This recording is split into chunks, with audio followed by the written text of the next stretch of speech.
Hi everyone, this is Christina from Evilly Yours English Podcast. We wanted to provide you with a content warning before you listen to this week's episode. The following podcast will contain material that may be traumatizing or triggering to some audiences, including topics of suicide, self-harm, emotional and physical abuse. Please listen at your discretion. Thank you for listening to us. How you? I'm all right. Ready, mentally preparing for this discussion. How about you?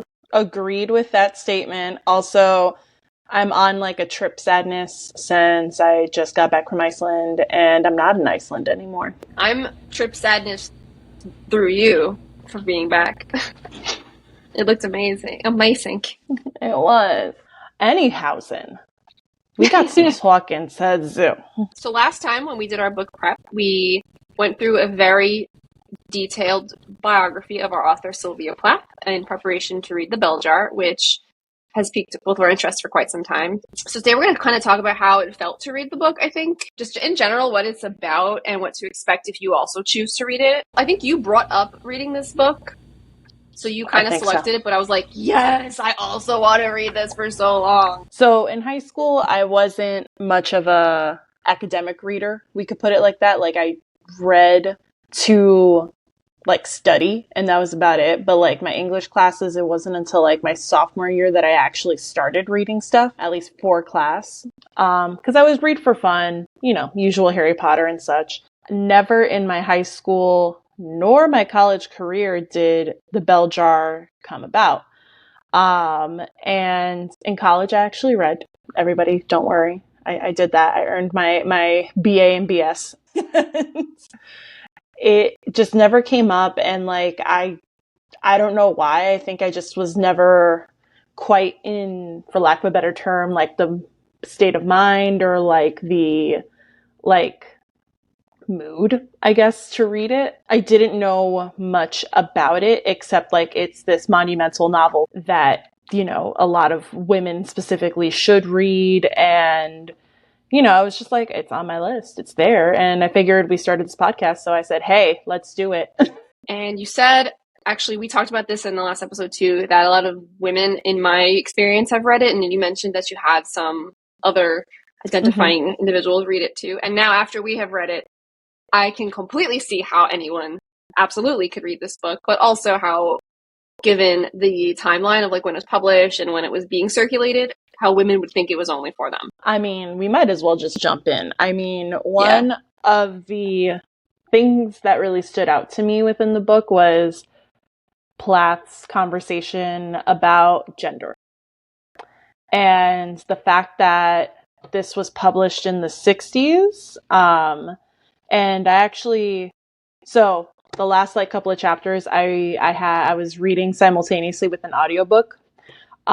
Specifically this morning because time crunch.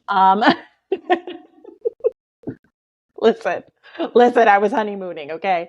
And work was work. Anyway, so in the Audible, the end credits, you know how usually it'll be like, this is Audible. And then they'll like go off and like read all the credentials of like the thing. It actually started reading a Plath bio. And at one point, it did mention that there's speculation that like The Bell Jar was actually written like earlier than its publication, like at least pieces of it. But considering it was written, let's say like somewhere in like maybe the mid 50s to the early 60s, and knowing what the gender roles were of that time, that women were expected to, you know, if they had a job, risque, they would usually be something secretarial. It would be, you know, very strange to see a woman in a position of power. To even think of it was crazy, because the place that she had power, quote unquote, was in the household. And, you know, just seeing the character of Esther, you know, also kind of Sylvia Plath, just kind of grapple with why is it that men can do this and women can't, was like pretty dope. And I think would probably have marked her as like with like a scarlet letter for saying such things. Yeah, and she was going through, so she was like Esther / Sylvia, since the events in the story are pretty much exactly what happened to Sylvia. So she does like what a modern female was expected to do in the 50s, right? So she's like someone who has the ability to go to college, and she's doing still a feminine type of expectation, like she's doing journalism and fashion or whatever, and in literature. So she's writing a lot, which is genderless. I mean, let's be real. But that was like not out of the norm for a woman to pursue, especially. And then like there were all these tropes about her being like an educated woman, and she was so inundated with anxiety about carrying out these extraneous female roles that she didn't want, like you were saying. So like the expectation to be a wife, to go back, her that vivid description of like going back to Boston and being like the mom with all the pies and all the kids really hit me. I mean, I felt that very strongly personally. But it was kind of like her terrible time in New York didn't meet her expectations, and then life wasn't going to be meeting her expectations. And I think that's what caused this like descent into the depression that she then goes through. But it was so interesting how a lot of it was so societally driven. Yeah, and it's also just perpetuated through even the characters that she meets, because like even with like Doreen, for example, like Doreen was like this fun-loving chick like that she meets in New York through the program, and like she was always out looking for a good time. And then when I forget the guy's name, but the radio guy, when she meets him, like Doreen falls into what Esther would probably label as the trap of like the gender role of, oh, hey boo, oh, cutie little cutie. Anyway, so she kind of falls into the trap of that, and like kind of leaves Esther to doing like her Estery thing, if you will. And it's just, I can see how that would be kind of heartbreaking, that it's like you found, I wouldn't say they were like besties, but like, they hung out a bit. And I'm not going to lie, part of me was kind of getting some vibes from Esther that I was like, ooh, are you into Doreen a little bit? What are you doing? Stop that. I'm sorry. I'm listening, I promise. It's okay. I know that he's digging. What are you burrowing? Are you looking for green beans? Don't ever, never, ever mess around with my greens. Especially the beans. Guy. He's looking for green beans. There's definitely a green bean like now on my blanket. Likely. Oh, there's a lot of green beans there. Okay. Yep. Anyway, Torian. Look at him. He's like, excuse me. There we go. Dad, where you go? Am need green bean. It's so dumb. Totally feel that too. Because it almost felt like there was not necessarily a jealousy of Doreen, but a jealousy that Doreen wasn't giving her the same attention that she once was. Yeah. And also, to be Doreen totally skirted expectations and did what she wanted. There was no consequence for Doreen, and all Esther could feel were consequences and constant rumination on, well, if I don't do this, but I don't want to do it, so like then I have to live with these consequences.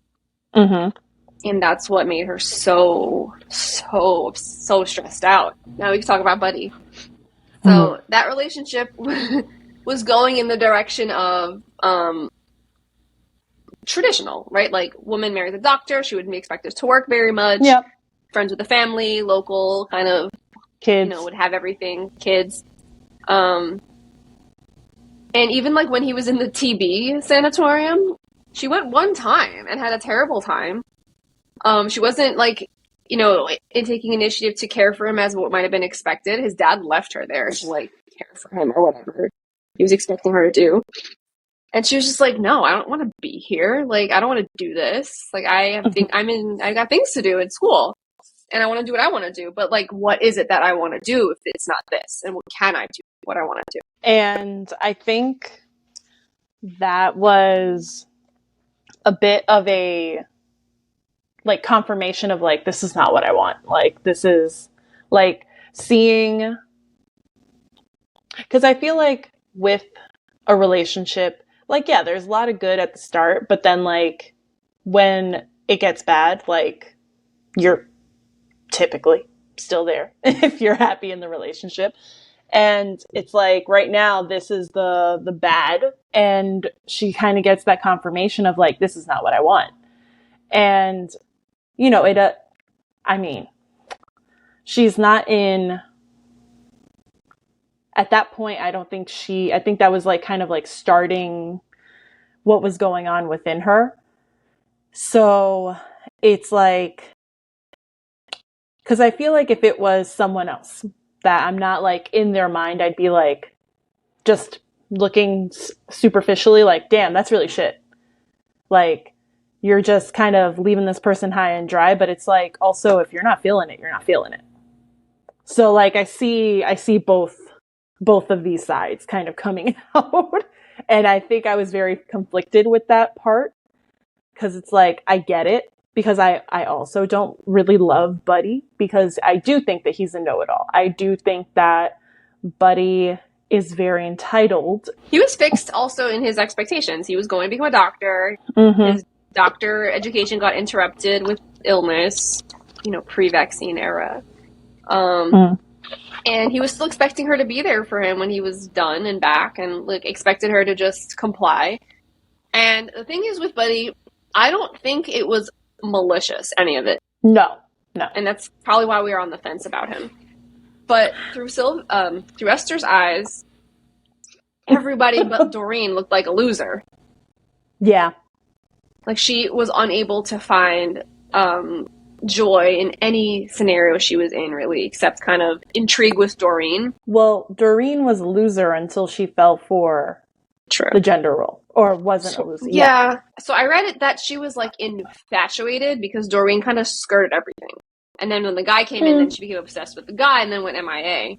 So that was less infatuation at that point. But it was still like, you're there for an internship and you're still going to cut. And, remember she didn't get the food poisoning? But everyone else did at the magazine event. Yeah. And, Esther's looking at that like Doreen did what she wanted and Doreen didn't get violently ill. Mm-hmm. Like, Doreen now is the one caring for us. She already was doing everything she wanted to do. That's kind of what that's how I was. And then Doreen never came up again once the internship was over, because it was back to the boonies. Yeah, back to the boonies of New England. I want to bring up I also forget his name too. The guy the translator. Person. That's your buddy's mom. Constantine. First, he seemed like a nice boy, for the most part, from what I can remember. I'm trying to go back to my notes. Because I think they had, like, a pretty good date until, like, they got back to his place. Nothing happened. It was just another uneventful interaction. And then, they split. And she was just like, low-key, she's really just trying to kind of live a Doreen-type life, and it's just, like, nothing is happening. But then... Yeah. When Marco comes along, fucking Marco. Yeah. Fucking Marco. It's almost as if, like, at this moment, I am still trying to live like Doreen, in a sense. That free kind of lifestyle, and it's like, and this is what ends up happening to me. I get, like, this really trash dude who is a womanizer, misogynistic motherfucker, and is just garbage. Like, assaults her, and then, like, just, I hated him. I hated Marco. So she has all these uneventful relationships with men. She doesn't have the best relationship with other women, and everybody, like, falls short, and every experience she has falls short. So what this actually reminded me of, from my education, in psych. So a very pervasive symptom of depression is anhedonia. So hedonia or hedonism being seeking pleasure. So anhedonia, cut off the and prefix, you cannot find pleasure in things. So that is a symptom of depression, which makes sense knowing what we know about depression. It's decent, like on the surface it feels like just everything's coming up short, but it's really your body is and your brain is just in a bell jar with distorted reality. That was really what her symbol was for the experience of what she was going through. Now that's not to say, we're talking about like distorted realities. I fully believe that this woman in the 50s who was so smart and so well versed in like everything and had so much ambition when she was young, I think it's fair to believe she came once she got to where she wanted to be, she was kind of like confused and under enthused by it, and I think that happens, and I think that's totally valid. And I don't think that's a distortion of reality necessarily, but with predisposition to mental illness, I can also see how these experiences can be tenfold and then distorted. Can be tenfold impactful and then further distorted. But definitely shout out to any woman who gets to where you want to be and you're like, this isn't what I thought it was going to be, or my expectations are not being met. I think that is very real. 100%. Yeah. Like, and I think the pairing is very dangerous. Yeah, absolutely. And it's just because, like you said, it is natural for anyone to kind of go into something with an expectation and then it falling flat in some way. But when that is paired with mental health and, just should you have any sort of depression, any sort of, disorder of some sort, that expectation and the like falling flat or even the not coming up to expectation can hit that much harder. To a point. So for her, it was kind of like a needle in the whatever breaks the camel's back, straw. I'm like, not needle in a haystack. It's the hay that breaks the straw that breaks the camel's back. It is. So it's the final. I'm over this. Yeah, and like just it feels like Esther tries to find so many different ways to reinvent herself in some way.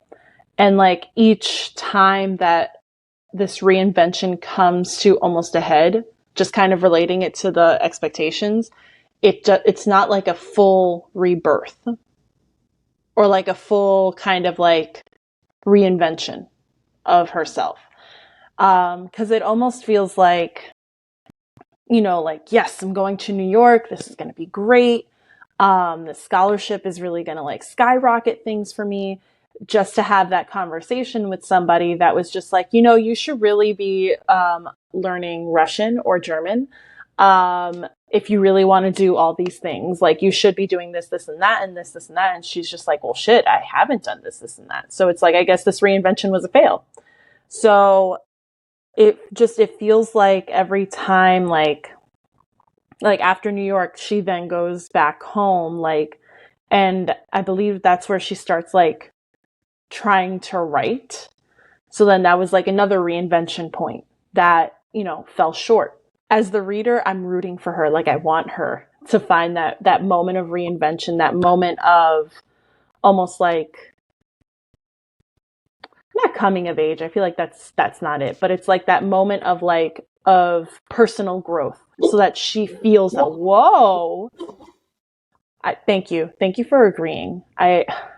Thanks, boy. You got my back. You got Titu's back. And it's very, as a reader, that was really frustrating to experience because like, I feel like most readers want the best for their protagonist. And so like having that feeling or like not necessarily their protagonist, but I guess we'll say that they are rooting for their main character typically. And, you know, it's just, I wanted the greatness for her. Yeah. It's okay. But what's important, I think that the book did bring to light, which was exactly that, is in someone's experience, you know, you cannot always help them achieve what we might all know something they're capable of, but they need to, you know, find support system. And I know this is in the 50s, and obviously the way this was handled was terribly. And that's historically accurate. But it's about, you know, coping strategies, mechanisms, support to kind of move through those darker phases to come out on the other side. To, like she said at one point when she was finally benefiting from the e-shock therapy and the whatever else she was on, the cocktail of pills, she felt like the bell jar lifted a little and she was getting air in there and she could peek out and see what reality looked like.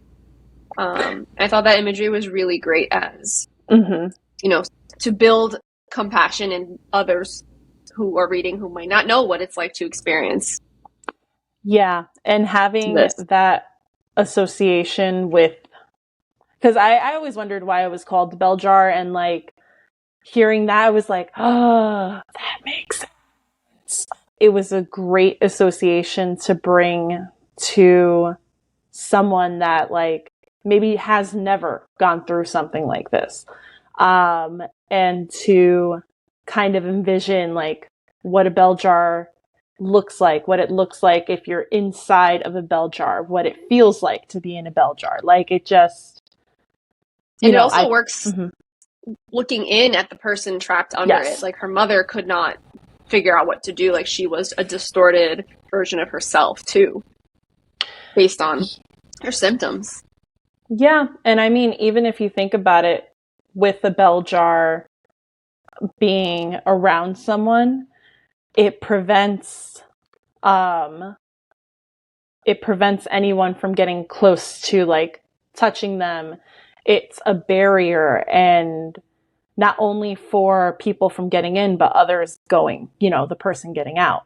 So not only is it distorting the actual image itself of what you're looking into and what you're looking outward towards, it's also just preventing anything from coming in and out. Even if there is someone who is trying to offer a support, something, and like, you know, you maybe as a person can acknowledge that, but for some reason there's something not allowing you from seeing it or accepting it in some way. So I think utilizing the bell jar symbolism, utilizing that imagery was just top notch, honestly. Yeah. I agreed. And, you know, I don't know if in the 1950s she was using this as a mental health awareness publication, but the fact that this was her writing her experience and how she perceived the happenings is also just incredible.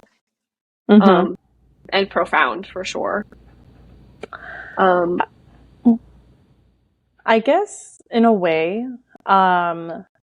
just kind of putting it, just thinking about the title, thinking about her imagery, it almost feels like she was putting her experience in a bell jar so that she can kind of like comment on it or reflect on it a bit more. Because it's like, because regardless of how people see it, it doesn't change that it is someone coping with something very real that happened to them.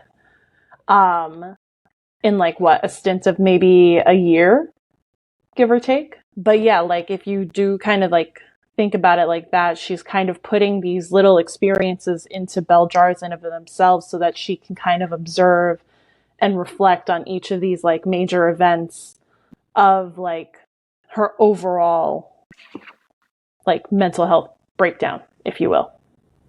Yeah, the introspection needed to do this, to write this story. Mm-hmm. Yeah. To write this novel. And like to have that type of introspection is just profound as hell. Like, I was relieved that when she was finally in the sanatorium, she enjoyed and respected the female doctor. oh my God. I also appreciated, not in like a I love this way, but the way she would talk about the other women in the various facilities. And her, again, so like you said, everything's in her own coping bell jar, or not lack of coping, maybe. But the way she was like describing the different phases of getting discharged and how it was like the well-to-do, ready to go back on the town as moms people who were, this was maybe more like a respite for them. It just made me think about how challenging it must have been in that part of the century with civil rights approaching to be a female who doesn't want to be stuck in the position they're in. And like, is that why you get shock therapy? Because you're forced to have 4 kids and live on a white picket fence, blah, blah, blah, blah. Like, so like, where's the line? This is why we have the Diagnostic and Statistical Manual of Mental Disorders. And we are now on its 5th edition. The DSM, the Diagnostic Bible reference. Yeah. Because back then it was just like, oh, you know, women, she's hysterical, put her in the psych ward. What? Yep. Must be that period of hers. Crazy. Wow. Yeah, you know, not that she has 5 kids and sits at home all day with them because she's not given other options. Nope. You know, what was also interesting now in retrospect, I wonder, all of these are very conscious, introspective decisions. So we got to see what Buddy's sanatorium was like and what her sanatorium was like. Did you find them to be much different? So, trying to think back. He was able to have visitors. He gained a lot of weight. I remember that. Yeah, they were all being shot up with insulin to maintain weight, which is like interesting. That doesn't feel right. You know, with my non-medical background, it doesn't feel right. Her too, when she got to the psychiatric ward. Can you refresh my memory about the TB sanatorium, please? So both of them were rehab facilities. Yes. But there was so much more of a stigma on the psych one, especially it was all for women. I was more, and this is really just regarding, like, related to the times, I was more shook that he was in a TB sanatorium and they were having guests going up there. That freaked me out. Girl, but it was a specific, right? It was a specific health, like, retreat for doctors who had TB. So he was still doing his learning in a rehab setting. And he was still being encouraged to rehabilitate, to go back to school and then ultimately graduate. So that reminds me of like modern rehab. All of these rehab theories come from the world wars. That's why I have my job that I have, thanks to all of this. But everything they were doing for him there was so much more like what we kind of do today. Her setting was so restrictive until you finally got to that last place, and then maybe you could go out in the town, and maybe you had those freedoms to get on the bus and use money and stuff. Which I also recognize that the use money. I recognize that the disorders are very different situations, but also like this was a male doctor TB rehab center, and they were encouraged. They were like, you'll get better, you'll be great. And the other place was like, we're going to do all this experimental treatment on these women who are going to come in and out of this facility after this point in time. So. No, yeah, absolutely. Thank you. Thank you for that reminder. I would have to agree. I do also think that it's like thinking about, they have 2 very different diagnoses with Buddy's being more of a physical. I understand why. I guess it's not as restrictive, kind of. Again, I know it's TB. It's TB. I'm not denying that. But apparently... No, but TB can kill you, right? Whereas in the mental health realm, they were the dangers to themselves. I know. It's not, well, hold on. They're not just dangerous to themselves, they're dangerous to society. Because remember, Right. women, a woman hysterical, that's crazy. Um, Back then. I'm just saying. But because I also, okay, tuberculosis consumption rant kind of. So one of my favorite movies, as you know, Moulin Rouge. She dies due to consumption, TB. At the end, she succumbs to her illness, and Christian is making out with her. the whole time. And also, this is not a spoiler because he literally says it within the first 5 to 10 minutes of the movie. It's fine. I mean, whatever. Anyway, it's not fine because he should not be making out with somebody with TB, but apparently there are peaks and valleys in the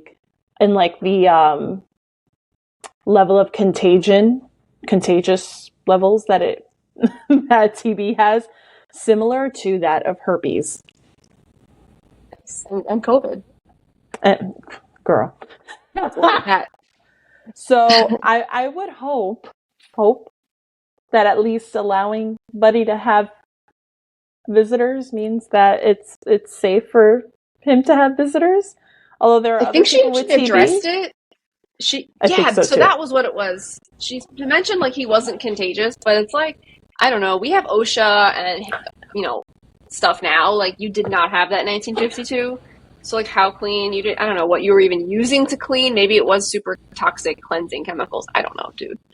But it's probably formaldehyde or something. I don't know. I don't know. God, something probably. Although it could also have been vinegar. Yeah, because vinegar was. I'm just saying. I mean, I know they knew about contagion because Listerine had just been invented in the last century, so that wasn't the hand washing was a thing. But well, at that point, yeah, because Typhoid Mary was what I think in the early 1900s. Yeah, maybe late 18. Oh, yeah. LOL. But this whole thing, actually, when I finished reading, reminded me of, in West Side Story, Officer Krupke. Go on. So there's, in that song, in the scene, the boys are it's a social commentary on being rebellious in the 1950s.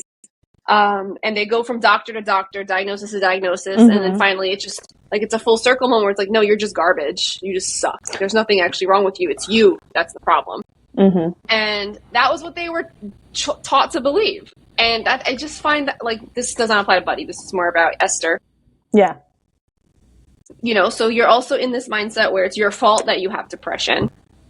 You have a social disease, which is what they say in the song. Social disease. I have a social disease, right? And there's nothing her mom was unsupportive and embarrassed because it was so stigmatizing to be in a mental health center before we knew anything about how most of the world will experience mental health problems throughout their whole lives, living on this planet. It's just part of being human. But yeah. I just sorry. It's a social disease. Hey, I have a social disease. But it's again, it is so frustrating that with the institution that Esther is in, just the levels at which it's almost like a reward system, almost kind of like a video game that it's oh, you got to level 1, boom, you get this bundle of rewards, in each movement that she makes within the institution. And it's behaviorism at its finest. Yeah. Operant conditioning. 100%. And it's also just thinking about it as okay, you are dealing with, you have these women specifically in this institution, or even people as a whole, if this is still happening, that are dealing with some sort of mental health diagnoses, and you're moving them from one area to another as like a reward system, when for some people that would cause more like trauma, like that would cause more Transitional. like it like transitional turmoil, I guess. That it's just like, I've gotten used to my room, my space, and now you're uprooting me from from the space that I have kind of adopted as my own into a new one. It's just like, it just seems very contradictory in that sense for me, even though it's meant to be seen as a reward. And I know it's something so minuscule, but it's just like, I know that for just like, through your clients, that there are some that truly rely on routine and require that. And then to uproot their routine, to have them reestablish a new routine, it's just... It's a lot. Yeah. So it's like, it's set up from the start that the objective in this game is for you to end up in the final setting. Mm-hmm. Right. So they're always kind of on edge about performing well in order to get there. So one of the problems with behaviorism is extinguishing or punishing behaviors. Yeah. So like the fact that you go backwards, you can get something taken from you. That's also very traumatic. Yeah. And in fact, like in ABA therapy with people with autism, that's been on fire the last couple of years with the neurodivergence movement, because it's traumatizing to be like constantly told no, or you're wrong, or having things removed, or having punishments being administered. And it's also forcing you to be like in this mold that they're achieving. And again, that's in therapy perspective, but this is a therapeutic setting. So when you're shot backwards, like her model was that woman who didn't talk and just looked up in bed. I forget her name. That woman went backwards and got stuck in those places. Right? So to Esther, that was like, that's the scariest thing that could happen to me, is being sent backwards into the punishment of regression. So I don't know. It's just so much, it's so twisted, all of it. Yeah. And I am happy that we've grown from this in some respects. Yes. I think we already established, like, we haven't experienced a lot of these inner thoughts that Sylvia Plath has brought to our attention. So for us, it was a lot of empathy building, and kind of like you said, these are all a bunch of little bell jars of her experience. So it gave us kind of a peek under to see what goes on and just build that compassion for folks who are going through what Sylvia goes through. And also, more importantly than anything, if you or your loved one are going through any of these symptoms, to flag them immediately. And, in 2023, many folks in many places can seek help, reach out for support somewhere, to save a life. So, I'd never experienced walking through that train of thought before, where everything like around you was a trigger to how can I end my life. So I thought that was very eye-opening for me personally. Yeah, there was this one, I think it was immediately before the crawl space incident, if you will, where she was looking around and like everything was just kind of like this is how I could do it. And like, I trialed this method and it didn't work out. Like, it was just, it was in that eye-opening, I think, the best way to kind of describe it. I don't know. Cause like, I'm not gonna lie, I felt uncomfortable. Yeah. But, I feel like with this discussion of suicide's not meant to be a comfortable conversation. No. And building empathy for people not like you or who go through different experiences is also uncomfortable. Oh yeah. So I think you described that perfectly. I was looking at the notes and I see that you put something about Barbie in here. Oh God, when did I do that? I don't know, but like it's a good thing. Oh, Gloria's speech. Well, that was what we were talking about in the beginning, is there are expectations on you and it's tiresome to meet them because you're never doing enough. So in this case, Esther sees that. And in a time before now, before the 60s feminist movement, she's like, well, something, then why am I here? Like, I shouldn't have to deal with all of this. Because I'm not meeting expectations and life's not meeting my expectations. So, like, what's the point? Which is, dangerous for her well-being, as we learn. But I think that is also the energy in Gloria's speech in the Barbie movie. Yeah. We can link it. Which got me, man. That speech. It hurt. Because it's true. It's just... You need to be soft, but not too soft. You need to be this, but not too that. And it's just like, it's exhausting. It really is. Yeah. And this speech came out well after the feminist movement, right? So that was now the culmination of all of women's history in the West. So it's like, you still can't get a break. So you are in school and you're told you can do whatever you want. And then once you get to that point, now what? So I think it's really important that we accept mental health services and we accept that we will be stressed. And I think knowing what to look for, knowing signs, knowing your triggers, and then working with someone to establish coping strategies is paramount. And just something that I enjoyed. I did enjoy first where is it? The opening lines of the book and then the closing lines. I'm not sure if there's any sort of relation between them as of yet, but I just I love me a good opening and I love me a good closing. And so, it was a queer, sultry summer. The summer they electrocuted the Rosenbergs. And I didn't know what I was doing in New York.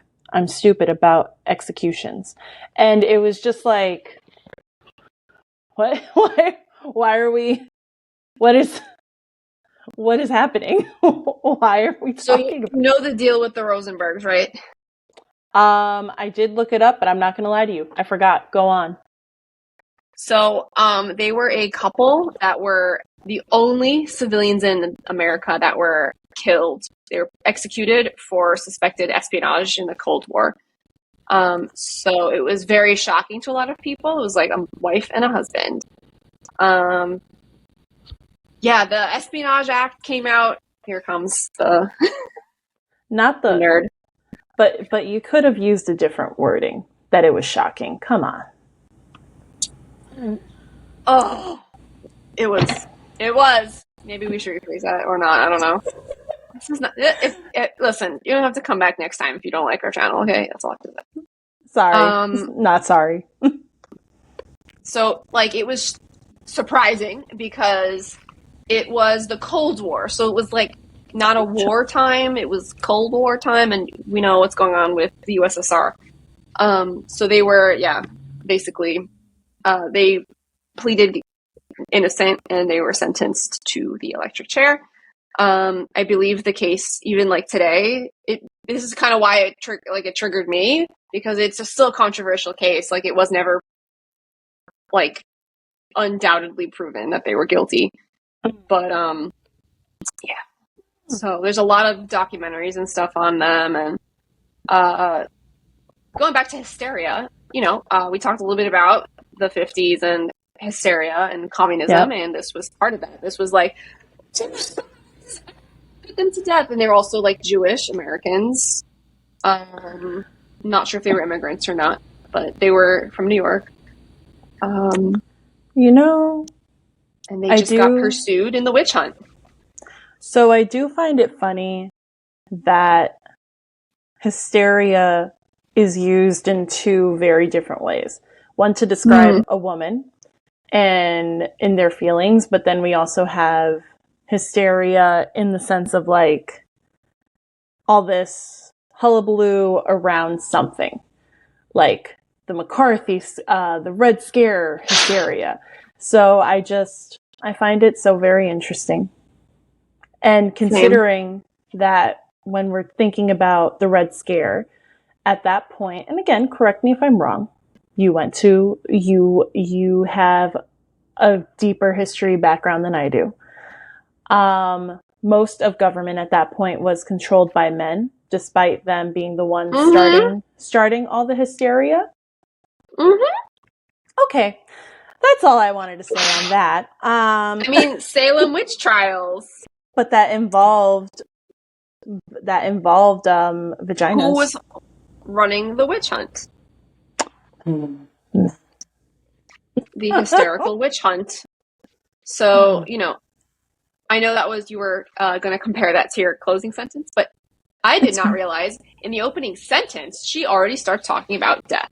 Go on. And then the closing sentence. This is when she's walking into the room that of the doctors and the board that will determine whether or not she can be released. The eyes and the faces all turned themselves towards me, and guiding myself by them, as by a magical thread, I stepped into the room. And then it just stops there. I feel like the last sentence is much calmer in comparison to the first sentence. Definitely. And I don't know. I just, again, for originally it was more so like just pointing out like this hook of like, hey, you're going to keep reading this because we're going to talk about something that most people, not me, know about in terms of the Rosenbergs and their execution, just to kind of give you like a place in time, a solid place in time. Yeah. And also make you go, huh? Why am I reading about this execution here? This is not what I signed up for. To kind of, or rather, it's not what I expected to see on that first page. To see this very calm, like, I was guided through this magical thread, brought into this room, and here I am. And like, of course, we know what happens based off of her biography, that she is released, ultimately. But I do think that it kind of gives a similar air, because, like, if you haven't had the privilege of reading her biography in any sense, and in any means, really, like, it kind of forces you to wonder, like, holy shit, did she get released or not? Like, it still has that sense of wonder behind it, and that cliffhanger kind of feel, which I think is a testament to her writing. Amen. Very intentional. Rosenberg's executed. She had a chance to get out of prison. That was 100% intentional. What a find. Okay. Wow, that's amazing. And then there was one more thing I wanted to bring up. Son of a bitch. Joan. Oh gosh. Oh, Joan. Actually, before Joan, I wanna backtrack. When I love that when Esther gets the freedom, like, of being in the most free house. I forget the name, but Bisque, whatever, them. There. That one of the first things that she does is get a diaphragm, is just to get birth control. And recommended by the doctor. I know. I love that doctor. I do too. Dr. Nolan, top notch. Nolan. She was doing what she could in the times. You know, I get it. And I like that, like, when she was all around town, she was, like, I mean, like, on the campus, not working, she was always smoking cigarettes, because I'm sure she was stressed out of her mind. But, oh, hell yeah. Like, she was protecting these women. She was like, well, you're gonna do what you're gonna do, and I can't stop you, but just do it smart. Yeah, and, like, I also, because we didn't give Dr. Nolan the spotlight that she needs, or that she should get.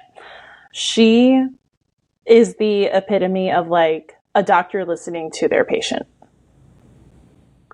And, you know, just thinking back to one of the stories from Disability Awareness Month, with the story revolving around endometriosis, like, originally other doctors weren't listening to what was going on until she found that one doctor that finally just sat down and listened and was able to diagnose her endometriosis. And again, I will say, physical diagnoses versus mental diagnoses, and also it's the 50s, 60s. Fine.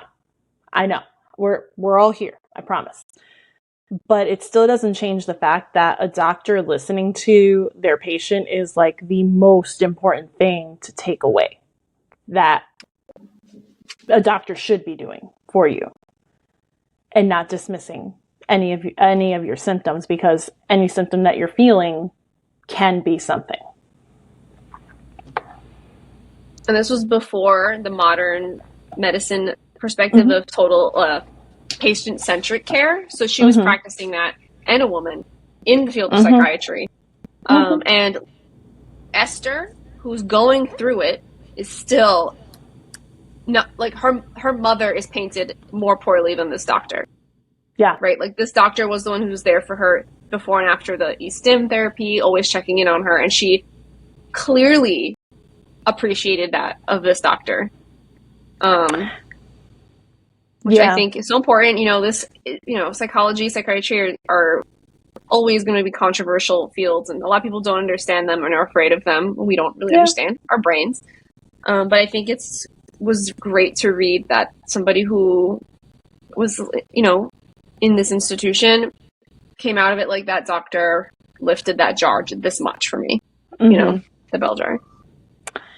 And I did find that Dr. Nolan's care was very compassionate, very empathetic, because even with the e-shock therapy,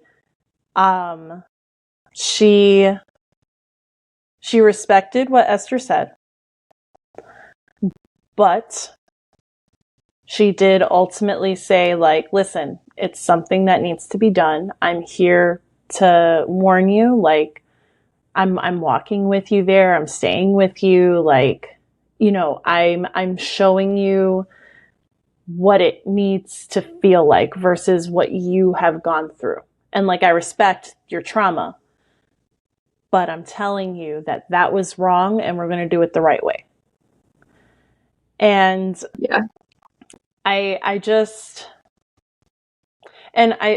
like, I kind of came to that conclusion, like this conclusion, because I wanted to ask, like, what do you think was the difference between the care and attention that Dr. Nolan was giving versus the care and attention that Esther's mom was giving? And I have an idea, but I'm just, because you could kind of read Dr. Nolan as being a bit maternal in a sense, especially with, like, that whole, like, surprise of her getting e-shock therapy and, like, her offering her a hug, like, wiping her tears away. Like, again, it's very, yes, it's compassionate, but it can also be seen as, like, maternal. So I'm just curious. I think her mom, we do need to give the grace to. Yeah, of course. Some space. And again, this is through the distorted reality of Esther's Mhm. perspective. So, her mom didn't know what any of this was. Her mom only knew Yeah. this behavior is not good. This is stigmatized. I'm going to be Mhm. the talk of the neighborhood. This is terrible. She comes home one day, cannot find her daughter, freaks Yeah. out.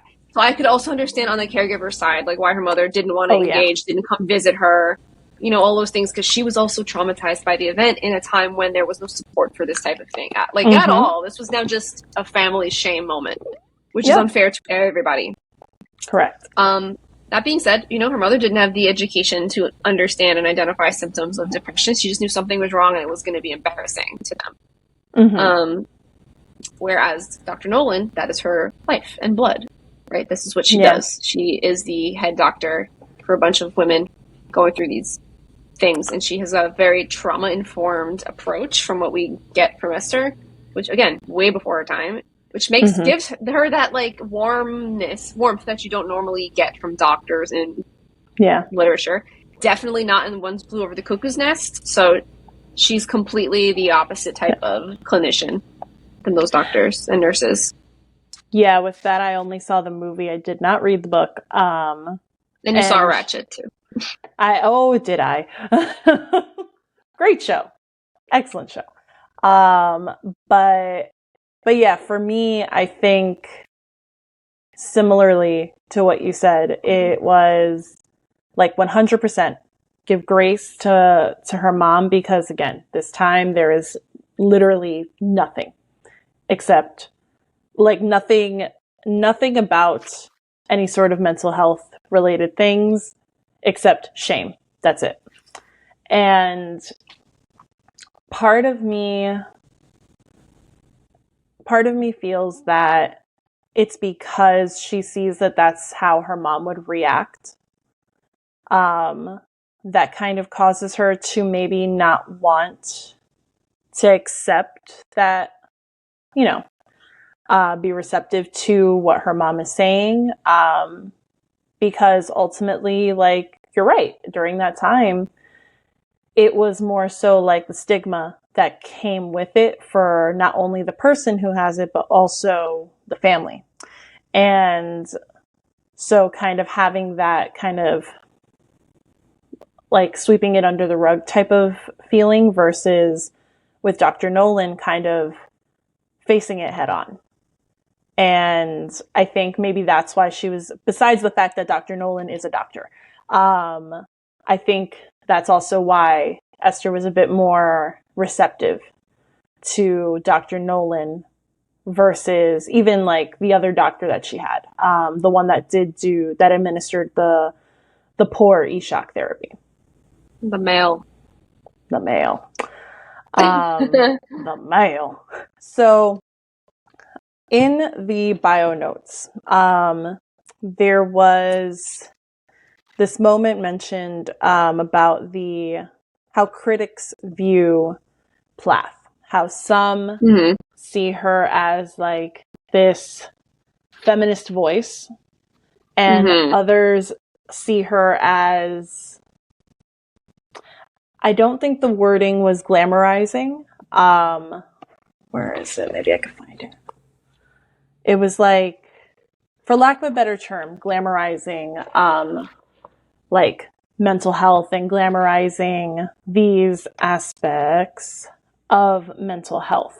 I was wondering how you felt about these two critics, or these types of critics that, that Plath is portrayed as a feminist, that she is, her genius is driven by, having a domineering father, an unfaithful husband, and, being driven mad by the demands of motherhood. And what other critics dispute is that the power that Plath has in her writing, it's one coming from, feel that its legacy is one of cynicism, ego absorption, and a fascination with suicide. Well, now I agree with neither party. Go off. I think they're all wrong. There's not a single ounce of compassion for the fact that at baseline she was struggling. Like in school, she was working up to this sense of greatness that she then couldn't find, and then started having these anhedonic feelings. Like that's the first sign when someone is experiencing a lack of enjoyment in things maybe they used to like, or just cannot feel joy. That is a first sign, and that's typically one of the first signs. Insomnia or hypersomnia, the opposite, so on. All of those things culminated all at once in like an anti-catharsis. I don't even know what the opposite of catharsis is. Not plunge into this despair. Like, so to blame it on motherhood is just another machismo BS. She had kids and there were no problems with her family. That wasn't the issue. The issue was everything else, plus then the pressures of taking care of her kids when, her husband was no longer in the picture.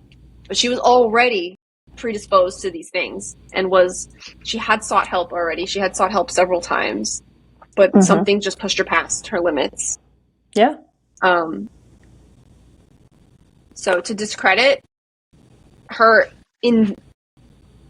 incredible introspective abilities to convey this story to us so we can have this conversation is what beyond anything those definitely male critics had to say. That's such BS. I mean, according to the notes, feminists specifically were the ones that talked about the domineering, that she was driven by the madness of her domineering father, her unfaithful husband, and the demands of motherhood. Well, we can't really know about her childhood unless she talked about it. So, yeah, there's only that one very detailed book. Right. But I haven't read it. Yeah. So, but I have to agree with you. Like, it's here rereading those comments. It's just, again, discrediting her experience, discrediting like everything regarding Sylvia Plath, because it's just it's like they were reducing her to two things. She was either a hysterical woman driven mad, or she was just too negative and dramatic. And maybe all of those are parts of who she was, but like the pathology is there, and you have to trace back and appreciate her voice and what you can learn. What can be learned from it? Yeah, because I also think that her story is, and I feel like a broken record because I feel like I've already said this, is a story worth publishing, having it out there, and for her to have published it, and even the publishing house, who did it? The publishing house that did Farber and Farber, put it out there. It's a very brave thing to do, to be introspective about a time in your life that, it just that it was rough, to put it lightly, and it ain't easy. And by her doing this, I do think that she is giving a voice to others that maybe are or even have gone through something similar like this. And,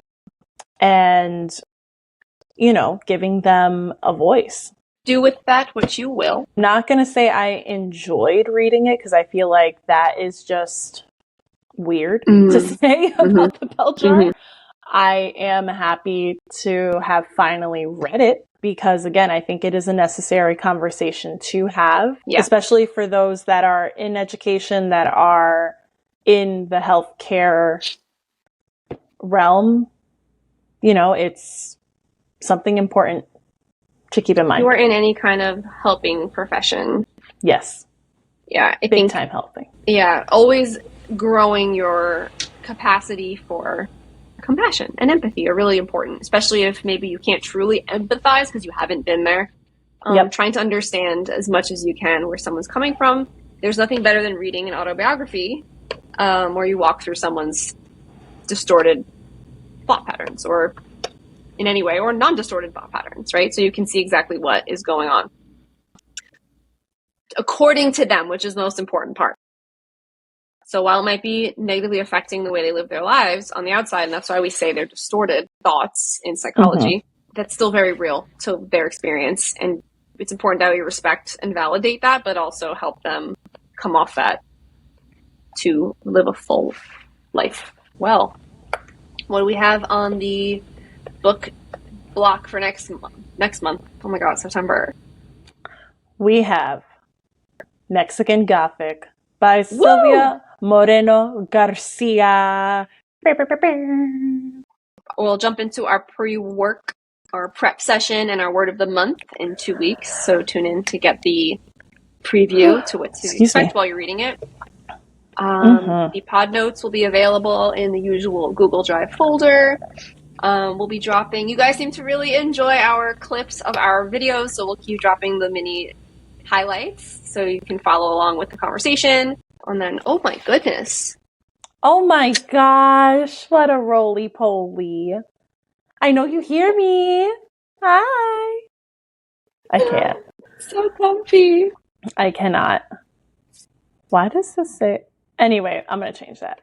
But, and of course, you know that you could catch us in so many places, so many mediums, so many platforms. YouTube at Evilly Yours English, Insta, along with TikTok and Spotify, evilly.yours.english. And you already know that we're on iHeartRadio, Apple Podcasts, and Amazon Music because Wulfi told you this earlier this month. So catch us in any of these places because we love talking to you. And come on, look at these faces. Stunning. Peace out. Peace out. Thanks for listening, and we'll see you in September. Do you remember 21st?